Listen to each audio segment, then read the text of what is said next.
Hello friends, ഇന്ന് നല്ലൊരു കടലക്കറിയുടെ റെസിപ്പിയാണ് കേട്ടോ.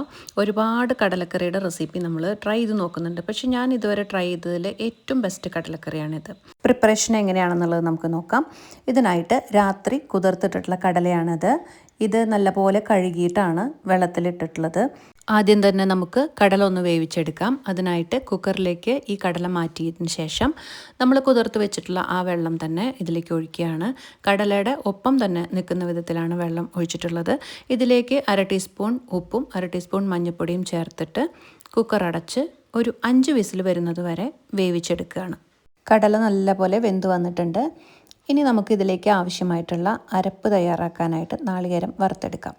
അതിനായിട്ട് ഒരു ചീഞ്ചട്ടി അടുപ്പത്ത് വെച്ച് അതൊന്ന് ചൂടായി വന്നതിന് ശേഷം 1 ടീസ്പൂൺ വെളിച്ചെണ്ണ അതിലേക്ക് ഒഴിച്ചു കൊടുക്കാം.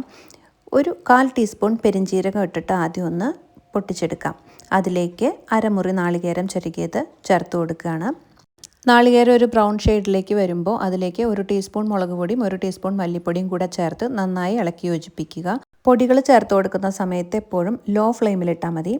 വറുത്ത നാളികേരം നമുക്ക് ചൂടാറിയതിന് ശേഷം മിക്സിയുടെ ജാറിലിട്ട് നന്നായിട്ട് അരച്ചെടുക്കാം. മിക്സിയുടെ ജാറിൽ നാളികേരം മാറ്റിയതിന് ശേഷം ആവശ്യത്തിന് വെള്ളം ഒഴിച്ച് നമ്മളിത് അരച്ചെടുക്കുകയാണ്.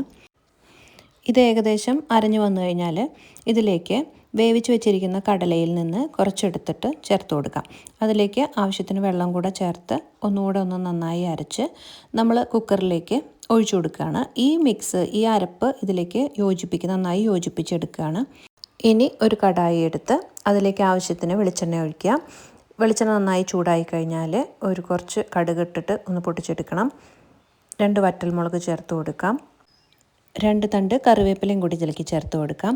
അതിനുശേഷം കുറച്ച് ഇഞ്ചി വെളുത്തുള്ളിയും ചതച്ചത്, ഒരു കഷ്ണം ഇഞ്ചിയും 6 വെളുത്തുള്ളിയും കൂടി ചതച്ചത് ഇതിലേക്ക് ചേർത്ത് കൊടുത്ത് നന്നായി ഇളക്കുക.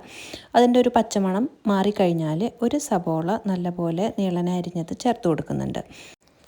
കുറച്ച് ഉപ്പ് കൂടി ചേർത്ത് കൊടുത്തു കഴിഞ്ഞാൽ ഇത് പെട്ടെന്ന് വാടി കിട്ടും. അതുകൊണ്ട് ഒരു 1/4 ടീസ്പൂൺ ഉപ്പ് കൂടെ ഇതിലേക്ക് ചേർത്ത് കൊടുക്കുന്നുണ്ട്. ഉപ്പ് കൂടെ ഇട്ട് നല്ലപോലെ സവോള വഴറ്റിയെടുക്കുന്നുണ്ട്. അതിനുശേഷം ഒരു തക്കാളി മുഴുവനായിട്ട്, ഒരു തക്കാളി ചെറുതായിട്ട് അരിഞ്ഞതും കൂടെ ചേർത്ത് കൊടുത്ത് നന്നായി ഇളക്കി യോജിപ്പിക്കുക.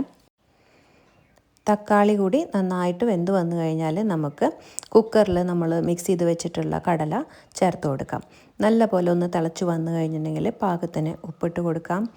1/2 ടീസ്പൂൺ ഗരം മസാല പൊടിച്ചതും 1/2 ടീസ്പൂൺ കുരുമുളക് പൊടിച്ചതും കൂടെ ചേർത്ത് നല്ലപോലെ ഇളക്കി 1 മിനിറ്റ് ഒന്ന് നന്നായി തിളയ്ക്കാൻ അനുവദിക്കാം. അതിനുശേഷം നന്നായി തിളച്ച് കഴിഞ്ഞിട്ടുണ്ടെങ്കിൽ നല്ല കുറുകിയ കടലക്കറിയിലേക്ക് കുറച്ച് മല്ലിയില കൂടെ ചേർത്ത് നല്ലപോലെ ഒന്ന് മിക്സ് ചെയ്ത് ഫ്ലെയിം ഓഫ് ചെയ്ത് നമുക്ക് ഉപയോഗിക്കാം. നല്ല കുറുകിയ കടലക്കറി റെഡി ആയിട്ടുണ്ട്.